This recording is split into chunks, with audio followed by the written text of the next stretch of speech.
Hi ಎಲ್ಲರೂ ಹೇಗಿದ್ದೀರಾ? ನಾನಿವತ್ತು ಚಿನ್ನಾರಿ ಸ್ವೀಟಿ ವ್ಲಾಗ್ಸಲ್ಲಿ ಮೊಳಕೆ ಹೆಸರುಕಾಳು ಸಾಂಬಾರು ಮಾಡೋದು ಹೇಗೆ ಅಂತ ತೋರಿಸ್ಕೊಡ್ತಾ ಇದ್ದೀನಿ. ಮೊದಲು ಅದಕ್ಕೆ ಬೇಕಾಗಿರೋ ಇಂಗ್ರೀಡಿಯೆಂಟ್ಸು: ಖಾರದ ಪುಡಿ 2 ಸ್ಪೂನು, ಸಾಂಬಾರು ಪುಡಿ 1.5 ಸ್ಪೂನ್ ತೊಗೊಂಡಿದ್ದೀನಿ, ಹುಣಸೆ ಹಣ್ಣು, ಕಟ್ ಮಾಡಿರೋ ಬದನೆಕಾಯಿ 3 ತೊಗೊಂಡಿದ್ದೀನಿ ಉದ್ದುದಕ್ಕೆ ಹೆಚ್ಕೊಂಡಿರೋದು, ಹಾಗೆ 1 ಆಲೂಗಡ್ಡೆ ತೊಗೊಂಡಿದ್ದೀನಿ ಕಟ್ ಮಾಡಿರೋದು, 2 ಟೊಮೊಟೊ ಹಣ್ಣು, 5 ರಿಂದ 6 ಬೆಳ್ಳುಳ್ಳಿ, ಸ್ವಲ್ಪ ಚಕ್ಕೆ, 3 ಲವಂಗ.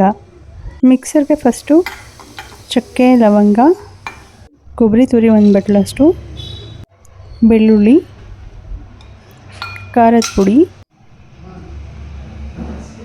ಸಾಂಬಾರು ಪುಡಿ, 1 ಪೀಸಷ್ಟು ಈರುಳ್ಳಿ ಹಾಕ್ಕೊಂಡಿದ್ದೀನಿ, ಅದಕ್ಕೆ ನೆನೆಸಿಟ್ಟಿರೋ ಹುಣಸೆ ಹಣ್ಣು ಹಾಕ್ಕೊಂಡು ಟೊಮೊಟೊ ಹಾಕ್ಕೊಂಡು ಸ್ವಲ್ಪ ಉಪ್ಪು ಹಾಕಿ ಸಣ್ಣಗೆ ರುಬ್ಕೋಬೇಕು. ಈಗ ಒಗ್ಗರಣೆಗೆ ನಾನು ಇದನ್ನು ಇವಾಗ ಕುಕ್ಕರಲ್ಲೇ ಮಾಡ್ತಾಯಿದ್ದೀನಿ ಸಾಂಬಾರು, ಆದರೆ ನೀವು ಪಾತ್ರೆಯಲ್ಲಿ ಕೂಡ ಮಾಡಬಹುದು.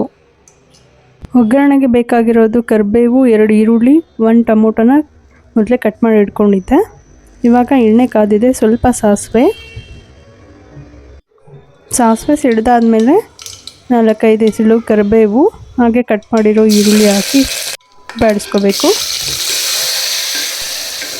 ಈರುಳ್ಳಿ ಆದಮೇಲೆ ಟೊಮೊಟೊನ ಹಾಕಿ 1 5 ಮಿನಿಟ್ಸು ಈರುಳ್ಳಿ ಮತ್ತು ಟೊಮೊಟೊ ಎರಡನ್ನೂ ಸ್ವಲ್ಪ ಚೆನ್ನಾಗಿ ಮಾಗಿಸ್ಕೊಂಡ್ಬಿಟ್ಟು ಈ ಮೊದಲೇ ರುಬ್ಕೊಂಡಿರೋ ಮಸಾಲಾನ ಈ ಒಗ್ಗರಣೆಗೆ ಸೇರಿಸ್ಕೋಬೇಕು. ನಿಮಗೆ ಯಾವ ಕನ್ಸಿಸ್ಟೆನ್ಸಿಲಿ ಬೇಕಾಗುತ್ತೆ ನೋಡಿಕೊಂಡು ನೀರನ್ನು ಸೇರಿಸ್ಕೋಬೇಕು. ನಾನು ಮೊಳಕೆ ಹುರುಳಿಕಾಳು ಸೇರಿಸ್ಕೊತಾ ಇದ್ದೀನಿ. ಅದ್ರ ಜೊತೆ ಆವಾಗಲೇ ಕಟ್ ಮಾಡಿರೋ 1 ಆಲೂಗಡ್ಡೆ ಹಾಗೆ ಬದನೆಕಾಯಿ ಕೂಡ ಇವಾಗ ಆ್ಯಡ್ ಮಾಡ್ತಾ ಇದ್ದೀನಿ. ಕುದೀತಾ ಇರಬೇಕಾದ್ರೆ ಇವಾಗ ಸ್ವಲ್ಪ ಉಪ್ಪು ಹಾಕ್ಕೊಂಡು 1 ವಿಸಲ್ ಹಾಕಿದರೆ ಮುಗಿತು ಸಾಂಬಾರು. ಈ ವಿಡಿಯೋ ಇಷ್ಟ ಆದರೆ ಸಬ್ಸ್ಕ್ರೈಬ್ ಮಾಡಿ, ಲೈಕ್ ಮಾಡಿ, ಶೇರ್ ಮಾಡಿ. Thank you.